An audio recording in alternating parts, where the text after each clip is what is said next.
Hello folks, my name's David Edgar, I'm the host of Heart and Hand, the Rangers podcast, and I'm joining you today to talk about Rangers' 1-1 draw at Pittodrie on the opening day of the season, which feels like a bit of a kick in the stones right now because Rangers led for a long time, despite playing for 87 minutes with 10 men after Alfredo Morelos was sent off, but we conceded a goal in injury time to an Aberdeen side who, to be honest, had not looked like breaching our defence, so it's a bit disappointing, but you have to balance that with the fact that after 10 minutes, when we went down to 10 men, if you'd said to me, you'll get a draw here today, I would have been a very happy bunny.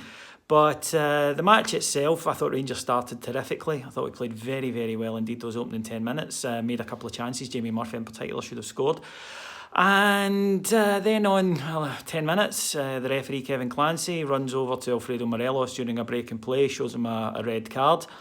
It looks in the incident that he's reacted to being barged twice by McKenna, the £40 million Aberdeen defender, who Karma got back a few minutes later when he had to go off with a hamstring injury. Alfredo appeared to do a slight kick out at him. It's one of those ones that I suppose by the letter of the law the referee can justify it. I don't think there was much in it. And 10 minutes into a new season, surely the referee could take them both aside and say, look, calm it, I can see what you're up to. Disappointing that Morelos fell into the trap because it wasn't a subtle trap. This was the equivalent of digging a hole and covering it with branches and hoping someone will walk into it, and that's unfortunately what he did. But not the only decision that went against Rangers today. Kevin Clancy had an absolute nightmare of a performance. And as someone who tries not to think in terms of any corrupt levels of refereeing and thinks mainly that they're just bad, he is awful. He's pathetic. He's not good enough to be a professional referee. He's one of these guys that the SFA have brought through and think, well, we might as well keep him, seeing we've gone to the bother of having him. The punishment for guys like that is then to go and ruin games elsewhere. They get bumped down to the Championship to ruin a game there, and that's unfair on the Championship teams, but certainly the guy shouldn't be anywhere near professional football. He's the type of guy that he referees by hope, where he just goes out and hopes he'll get the right decision. And of course, it's far easier to give decisions against Rangers. There's less comeback. As the manager said afterwards, it does seem that Rangers don't get much from officials when it comes to things like that, and he's absolutely correct. And we've seen it before. I mean, God, our last trip to Pittodrie, the phantom penalty kick, and so many of these game-changing incidents, it's beyond irritating, in all honesty. And if, as I say, like me, that you hope it's not due to anything sinister, then it must be ability, and he's not good enough to be a referee, which he proved later on when Rangers got their goal, because after a bit of a stramash, copyright Arthur Montford, in the box, Josh Windass is running onto a loose ball, ready to slot home, gets pulled back by Dominic Ball, who doesn't get sent off, despite it quite obviously not being a legitimate attempt to play the ball.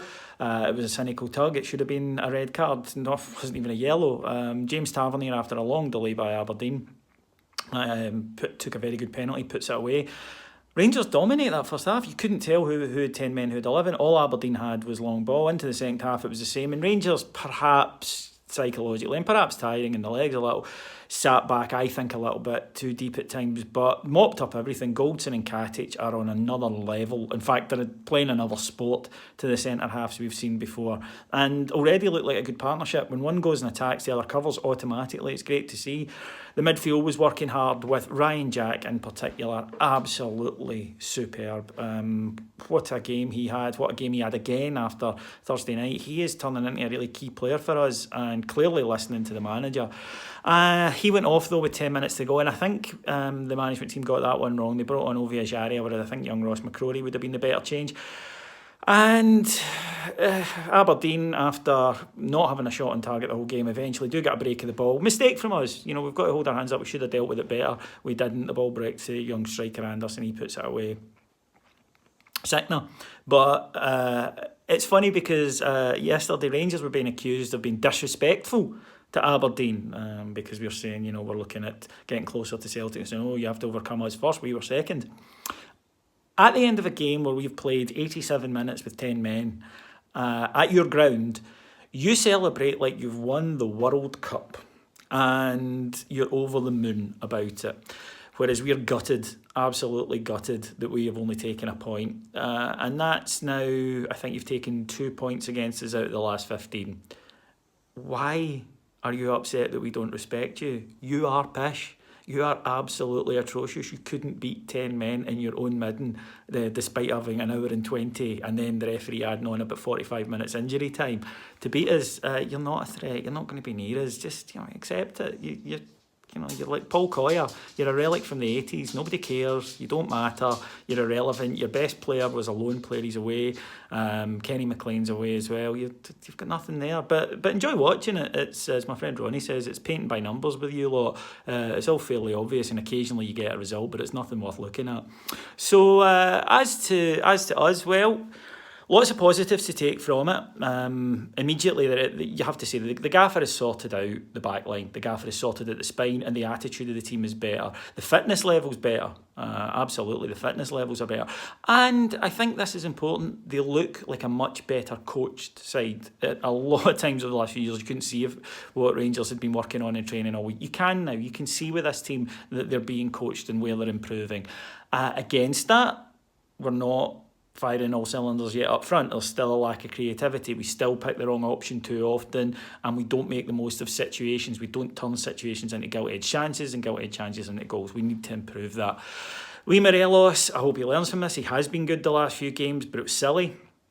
People have asked me, do you think they'll appeal it? I don't, because to the letter of the law, there was a slight kick out and you can be sent off for that. It's funny, though, when you watch the last game of last season, Scott Allen tries to take Jordan Rossiter's knee off him, and he gets a yellow card, whereas Alfredo Morelos, with a slightly petulant kick, gets a red. But, that's Scottish football. He has to learn from it. When there are people looking to fire bullets at you, don't hand them ammunition. It's a bit pointless, and he's got to keep his head a wee bit better in those situations, because it's going to happen all the time now. Every defender in Scotland is going to go, okay, and going to try it, and he's got to keep the head a little bit more. But with a suspension coming up, it does mean that we will more than likely go and attempt a signing this week, so I think you might see a striker coming in the door this week. But overall, very positive. With the disappointment will fade, but it's not a terrible result. There's a lot of things to be confident about, and we've got a big match to look forward to against Maribor on Thursday night.